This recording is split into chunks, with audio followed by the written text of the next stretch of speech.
Hello everyone, welcome to my channel it's Porshi's world. তো তোমরা সবাই কেমন আছো?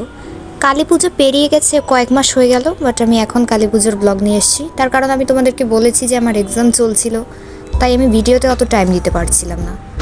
তো কালী পুজোর দিনে দেখো, সন্ধে হতে না হতেই আমার মা তো এখানে প্রদীপ ধরাতে শুরু করে দিয়েছিল। প্রদীপে মানে তেলগুলো ঢেলে রাখছিল আর কি প্রদীপগুলোতে।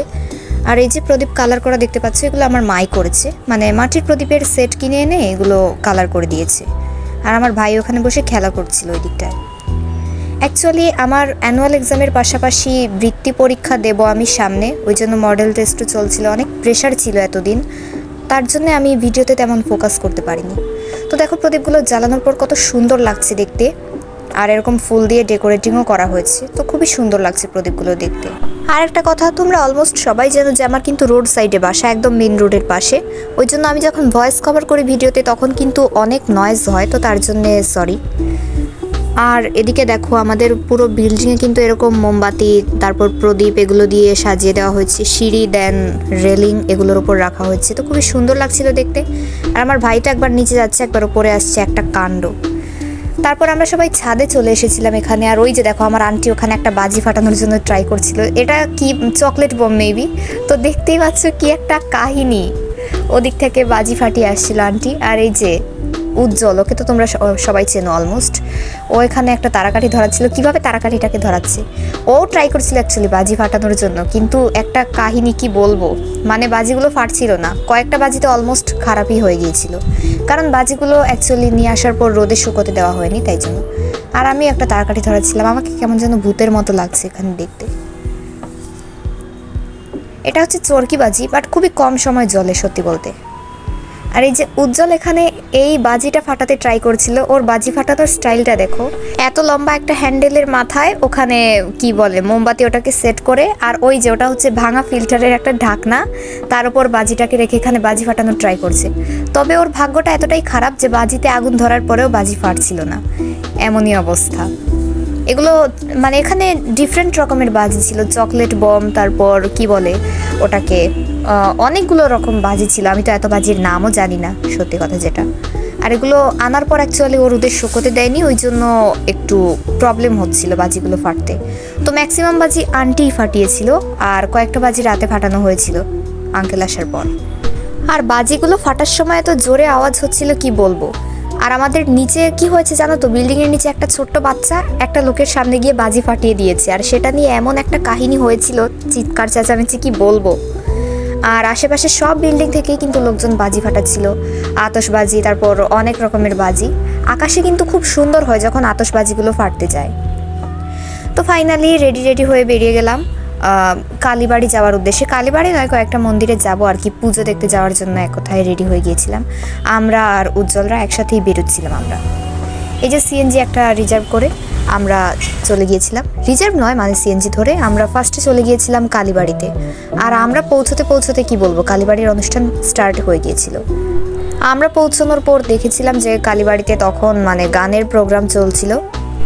গানের প্রোগ্রামটা আমরা বেশিক্ষণ দেখতেও পারিনি সত্যি বলতে, আমরা যেহেতু অনেক লেটে গিয়েছিলাম। নাচেরটা দেখেছিলাম অনেকক্ষণ।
আমরা চলে গিয়েছিলাম আরেকটা মন্দিরে। এই মন্দিরের নাম জানি না আমি, অ্যাকচুয়ালি এটা এক্স্যাক্টলি কোনো মন্দিরও না, একটা বিল্ডিংয়ের মধ্যে কাজ চলছে, একটা বিল্ডিং, তার মধ্যে এভাবে পুজো টুজো করা হয় আমি দেখেছি। তো এখানকার মূর্তিটা ছোট ছিল বাট খুব সুন্দর ছিল। তারপর আমরা চলে গেছিলাম পুরাতন কালীবাড়িতে। আর মানে পুরাতন কালীবাড়িতে কিন্তু অনেক দিন পর পুজোটা হচ্ছে, কালী পুজো। আর এখানে কিছু সমস্যার কারণে পুজো হয়নি কিছুদিন, তার জন্য দেখতে পাচ্ছ কত ভিড়, যেহেতু অনেক দিন পর পুজোটা হচ্ছে। আর এই পুজোটা করছিলেন জুয়েলার্সের কয়েকজন, মানে জুয়েলার্সের একটা ফ্যামিলি আর কি। তো মানে খুবই সুন্দর হয়েছিল পুজোর অ্যারেঞ্জমেন্টটা, আমার কাছে তো খুবই ভালো লেগেছে, মূর্তিটাও খুবই সুন্দর হয়েছিল। আমরা এছাড়াও আরও কটা জায়গায় পুজো দেখেছিলাম, বাট সেগুলোর আর ভিডিও নিতে পারিনি কারণ অনেক রাত হয়ে গিয়েছিল, যেহেতু এই জন্য ভিডিও তোলার মুড আমার চলে গিয়েছিল। তো যাই হোক, ব্লগটা তাহলে আজকে এখানেই শেষ করে দিচ্ছি। তোমাদের সবার কালী পুজো কেমন কাটলো আমাকে কমেন্ট করে জানিও। তো আজকের ব্লগটা এই পর্যন্তই। ভিডিওটা কেমন লাগলো তোমাদের কাছে কমেন্ট করে জানিও, ভালো লাগলে লাইক করে দিও, চ্যানেলটাকে সাবস্ক্রাইব করে দিও। Thanks for watching, tata.